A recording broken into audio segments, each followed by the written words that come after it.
आम्ही तर लढूच. यांची रंगबाजी जिथं जिथं आहे त्याविरुद्ध बिलकुल लढू. आता तर खरी लढाई सुरू झाली, निवडणुकीपुरती नाही आहे. याचा सगळं जिथं जिथं 2 नंबरचे धंदे हा सीपी चालवतं, पब चालू आहे, मोठे मोठे आम्ही पाहतो जुगार चालू आहे, जिथं रोज 3-3 करोडचा जुगार चालतं, असे धंदे अमरावतीत चालू आहे. सुधाकर शेट्टीसारखा तिची ओळखच डान्स बार म्हणून आहे. आणि मग अशा प्रकारची संस्कृती अमरावतीत आणण्याचा प्रयत्न होत असेल तर ते चिरून काढू आम्ही. दिनेश बुकचा जो लोकप्रियता, जसं आपण उमेदवार आहे त्याची जो आहे ती लोकप्रियता खूप वाढते ग्रामीण भागामध्ये. हे त्यांना पाहूनच कदाचित असं हे असं एकंदरीत आमच्या झालेल्या सभा, आम्ही घेतलेले कष्ट, 3 वाजता झोपाचं, 6 वाजता उठायचं, 100 सभा आम्ही केल्या.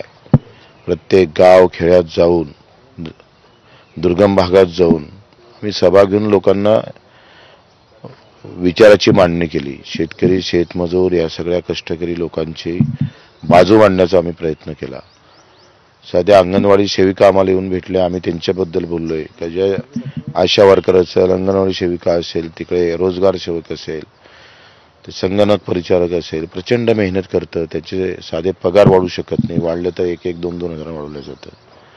तर हे सगळा खालचा जो घटक आहे काम करणारा गावखेड्यावरचा, आणि मग शेतकरी, शेतमजूर आणि कामगार, काही व्यापार असेल, जे छोटे छोटे व्यापार, ते कसे डुबणार आहे आम्ही सांगितलं. अदानी अंबानी या देशामध्ये कशा प्रकारचा मोठा खेळ खेळणार आहे. बाजार समितीमधले अडते व्यापारी सुद्धा भविष्याच्या काळात धोक्यात येणार आहे, अशी व्यवस्था निर्माण होणार आहे. आणि मग या सगळ्या व्यवस्थेच्या विरोधात आम्ही वैचारिक मांडणी केली, मुद्दे मांडले. जाती धर्माचे गणित आम्ही सांगितले नाही. कोणाचा निळा भगवा हिरवा हे न सांगता शेतकरी म्हणून एकत्र होईल का, होता येईल का, मजूर म्हणून एकत्र होता येईल का. लोकांनी प्रचंड प्रतिसाद दिला. तुम्ही पाहिला असेल, सगळ्या सभेनं रेकॉर्ड ब्रेक गर्दी केली. कुठेही पैसे द्यावे लागले नाही, स्वतःहून लोक 2 व्हीलरने यायला लागले. तर याचीच खुनखुनी काळाची होती. हार राणाला दिसत आहे आणि राणाला हार दिसत असल्यामुळं हा नवीन गेम केला. तुम्ही सांगा, 23-24 मैदान आम्हाला भेटलं, कशी आपत्ती केली पहा. आमचा प्रचार कसा थांबवला पोलीस यंत्रणेनं.